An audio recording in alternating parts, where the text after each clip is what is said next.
Hey, it's me again. So this is the ADHD video that I'm going to do that my son has been diagnosed with.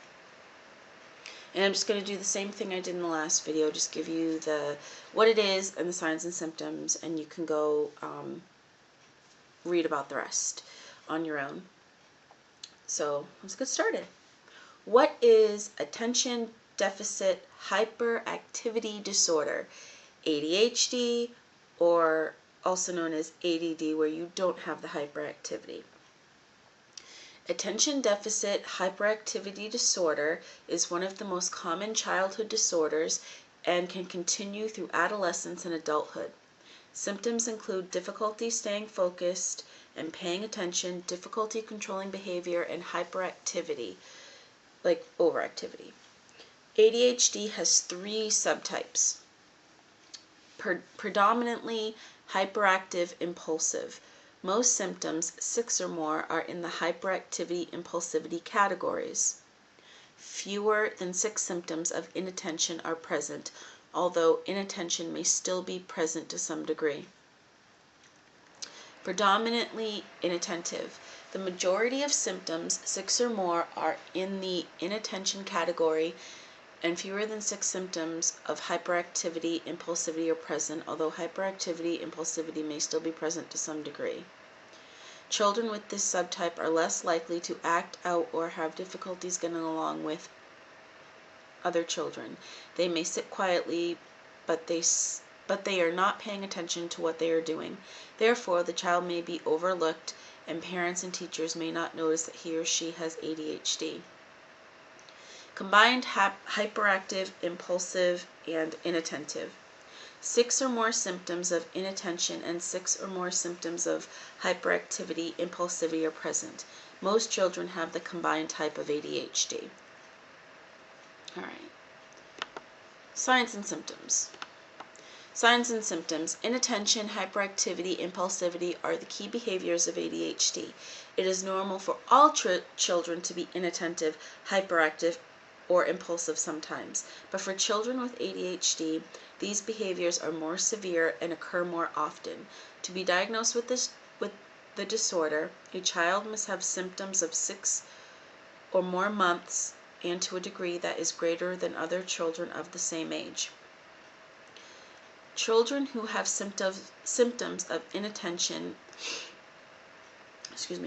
may be easily distracted, miss details, forget things, and frequently switch from one activity to another, have difficulty focusing on one thing, become bored with a task after only a few minutes unless they are doing something enjoyable, have difficulty focusing attention on organizing and completing a task or learning something new, have trouble completing or turning in homework assignments, often losing things, for example, pencils, toys, assignments, needed to complete tasks or activities, not seem to listen when spoken to, daydream, become easily confused, and move slowly, have difficulty processing information as quickly and accurately as others, struggle to follow instructions.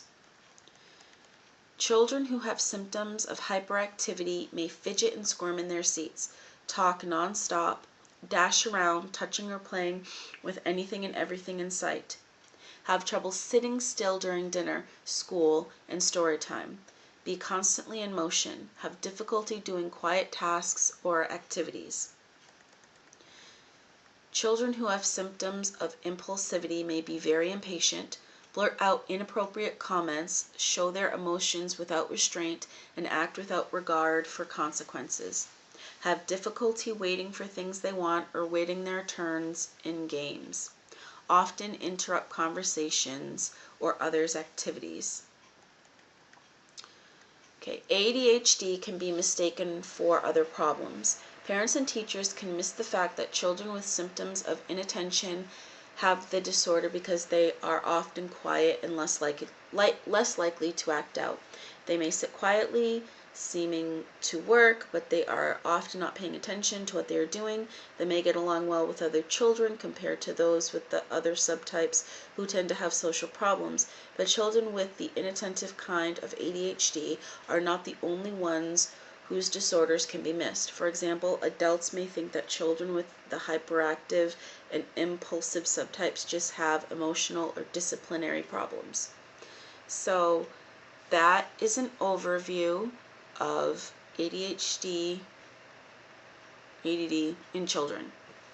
So I know a lot of, I've heard like parents before, well, when I was in a certain class in college, that topic came up of children with ADHD, and a lot of people, parents, felt that it's children are being overdiagnosed, and that, being hyper is part of being a child, and people are taking being hyper as a sign of ADHD and whatnot. And I can see where they're coming from. However, when you talk about hyperactivity, yes, people can be very hyper, but this is more than just being hyper. They can't stop. Well, at least my child could not stop moving at all, except when he was asleep. And it was interfering with daily life all day long.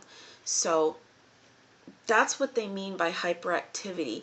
Not just that the child's hyper, most children are hyper, but this is so much more than just being an average, like, hyper child, So I just want you to keep in mind that aspect of the hyperactivity, impulsive kind of behavior. Again, I'm going to leave the website that I got this from in the description box, and definitely check it out. Check out other websites if you want to learn about this, and of course the autism. Now I just want to say, he also had, it's not really a diagnosis, it's more of a could possibly develop bipolar disorder, because the symptoms of ADHD and bipolar, some of the symptoms overlap, and sometimes it can be hard to diagnose bipolar separate from ADHD. And some people who start out as children with ADHD, as they get older, the diagnosis may change to bipolar. So for him, there's a possibility of a mood disorder, but because he's so young, his doctor does not want to diagnose him with bipolar until he becomes older and, sees how his symptoms affect his life. Sorry, there was like a weird sounding plane. It almost sounded like gunshots. Anyway, what was I saying? Oh yeah, so he, it could develop into bipolar, but that's not to say it will. So just be aware of that some of the symptoms do overlap. So it's really critical to really have a doctor assess the symptoms, and you be as honest with the child's doctor as possible. And even if you think it's insignificant, tell the doctor, because it could be important. We might not think it is, but the doctor might say, oh, well, thank you for that information. This explains, other things.